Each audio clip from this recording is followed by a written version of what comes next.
The breaking news today is that Britain has seen the highest rise in asylum seeker claims in Europe. The number of people claiming asylum in Britain is now at a record high under Labour. 108,000 people claimed asylum in 2024 alone. That is 28% higher than the previous year. We've had a higher increase than Italy and Greece, which are literally the gateway to Europe from Africa and the Middle East. In France and Germany, their asylum claims are going down. This is the Labour government's fault, and theirs alone. The Tories wanted to make it impossible for anyone who entered Britain illegally to ever be able to claim asylum. So what did Labour do? They reversed that. Labour made it possible for every small boat or back of a lorry migrant to claim asylum in Sir Keir Starmer's Britain. 50,000 have crossed the Channel since the last election. 36,000 this year. That's 36,000 that won't even be included in those latest record-breaking figures. What else did Labour do? The land scheme was dead and buried before it started. It's never been a deterrent. And I'm not prepared to continue with gimmicks that don't act as a deterrent. They scrapped Rwanda and replaced it with a one-in, one-out deal with the French. The illegal migrant that we deported, who then came back again in a small boat, is still in Britain. They still haven't deported him again. Labour's promised to close the migrant hotels. I can confirm today that, led by the work of my right honourable friend, the Home Secretary, we will be ending the costly use of hotels to house asylum seekers in this Parliament. Well, would you look at that? Hey, so you listened to what Rachel Reeves had to say there. This is reality. Keep that on the screen. We can reveal that the Home Office are actually touting for people to provide asylum seeker accommodation until 2039. So there you go. A Pakistani paedophile was allowed to stay in Britain because he appealed using the European Convention on Human Rights. We are hamstrung because of people like the Attorney General, Lord Hermer. Now, I'm proud to say that since taking office, this new United Kingdom government has taken steps to uphold our obligations and the international rules-based system. The new United Kingdom government will never withdraw from the European Convention on Human Rights or refuse to comply with judgments of the court. Oh, there you go. It's their fault. It's not just illegal immigration that was a complete joke last year. We can now reveal that Britain received 436,000 permanent migrants in 2024. 60% of those were classed as family members. 60%. So they're probably not even working. Despite all of this, to go after the criminal gangs, to smash the gang networks. To smash the smuggling gangs. Smash the gangs. To smash the gangs. Britain has the highest increase in asylum seeker applications of any European country. Britain also seems harder to be deported from than any other European country. Both of those things are this Labour government's fault. Let's get thoughts of my panel. Daily Express columnist Carol Malone, journalist and broadcaster Benjamin Butterworth, Reform Party member, former chairman of the Tory party, Sir Jake Berry. So, Carol, the facts and figures are out there now. This Labour government is directly responsible for the absolute horlicks that's being made of our borders. Yeah. In every other country in Europe, they're working hard, better than we are, to get rid of migrants. France, Germany and Italy together are working to get rid of traffickers and undocumented people. Hungary has a no, they don't accept asylum seekers at all. In Poland, deportation is a state policy. In Finland, national security comes first. But in Britain, the immigrants come first. And we have a much bigger problem than that. The flow of migrants into this country is no longer controlled by government. It's controlled by a group of unelected judges and activist lawyers. They decide who gets to come into this country now, and they decide who stays. And if you remember, who was that? There was a judge called Hugo Norton-Taylor, just very recently. Hugo Benedict Norton-Taylor. Hugo Benedict, yeah, OK, him.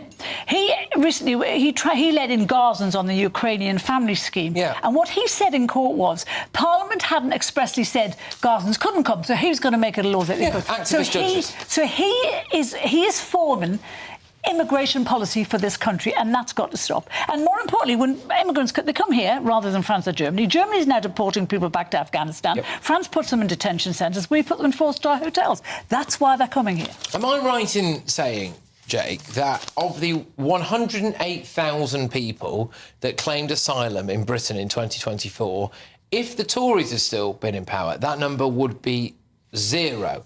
Because we were saying that if you entered Britain illegally, you could never claim asylum. Well, exactly. That 108,000 people, not all of them will have entered illegally. Illegally. But it would have been a lot closer to 0. It might have been 10,000. So let's just talk about that. It was passed by the former Conservative government. It was the law of the land that if you entered this country illegally, i.e. as a criminal, you would never be allowed to claim asylum. The first thing that the Labour Party did, it was actually within the first few days of office, was reverse that law. That was a completely wrong thing to do. And let's be honest, the British people voted in a Labour government with a huge majority, believing that this statement, that they would crack down on illegal migrants, they would get a grip on people crossing the channel. They believed the now government. That's why they elected them. That has turned out to be a complete and utter lie. The number of asylum seekers is up. The number of people entering our country illegally is up. The number of prosecutions of these gangs is down. And that is the great lie that we were sold by Keir Starmer in the last general election. It's interesting talking about alleged lies, because actually in the next section we're going to talk a lot about Rachel Reeves seeming to redefine what a working person is and going to clobber anyone who's on over £46,000. Another whopping great big lie, of course, is that your energy bills will come down. Meanwhile, we've not been drilling for anything in the North Sea. Norway has drilled for 30 new sites in the same bit of sea, right? Our energy bills are the highest that they've ever been. Absolutely monstrous stuff. But on this specifically, Benjamin, it is Labour's fault directly that 108,000 people have claimed asylum in Britain in the last year, is it not? I mean, no, not at all. And actually, I mean, first of all, you know, France, Greece, Italy, they all have much higher numbers than we have here in the UK. And then if you also look at what's happening when they make asylum claims, well, France isn't much different, is it? And it still has far more than the United Kingdom.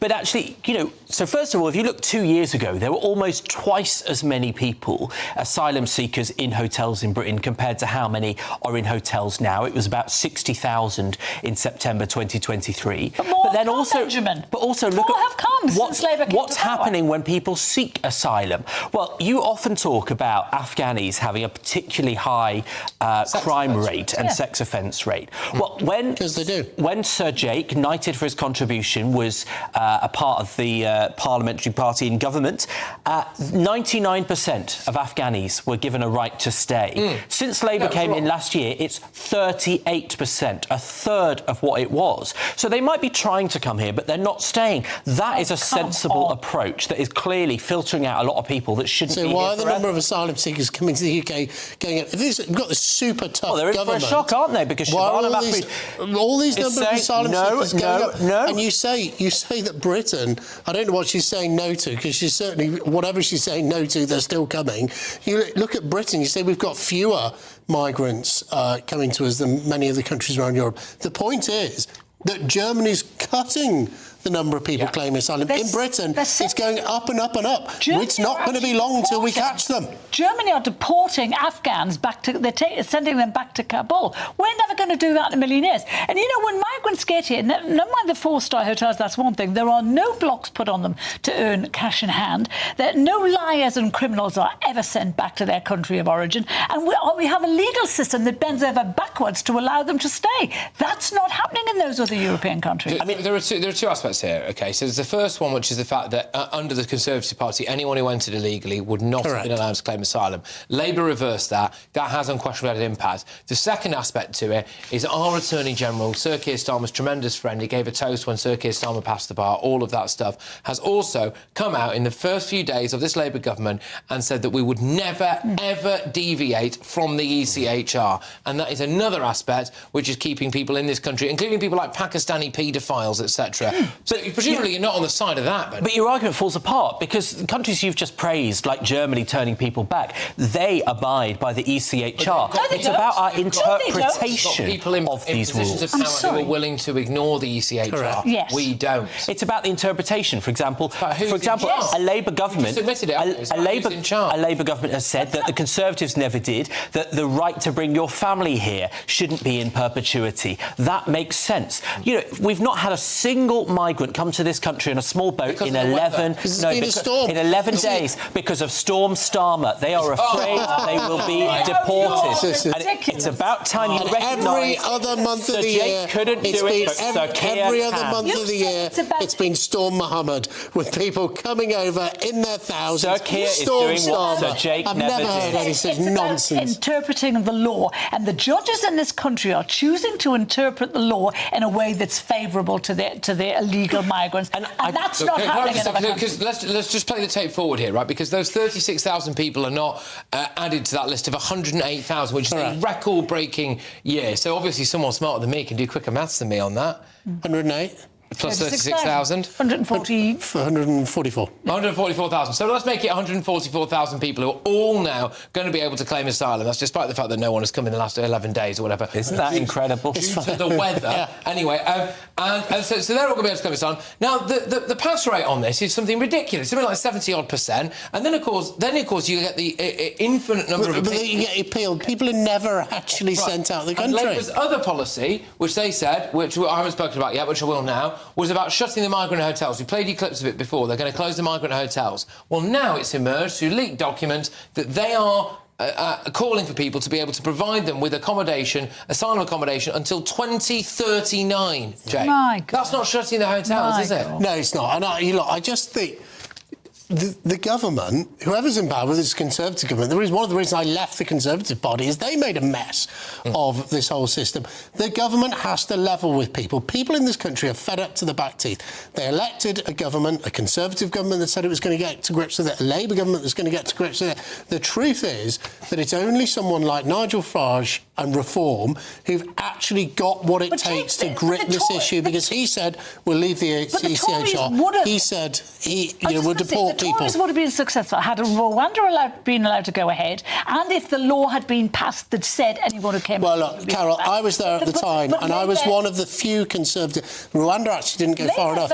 I was one of the few Conservative MPs who rebelled on the Rwanda bill to make it go further. It was part of the solution. It didn't go far enough. We actually need to be tougher than Rwanda. Something better than nothing. Oh, yeah. And at least we have no deterrent now. We have nothing but pull factors. We've got a boomerang deportation policy, one in, one out, and they come straight back again. Look, it's just worth bearing in mind there that, so again, Labour said that they would smash the gangs, that they'd stop the boats, they end the use of migrant hotels. And it is directly because of this Labour government that we now have the record numbers of people claiming asylum. It looks as though they're willing to extend asylum accommodation until 2039.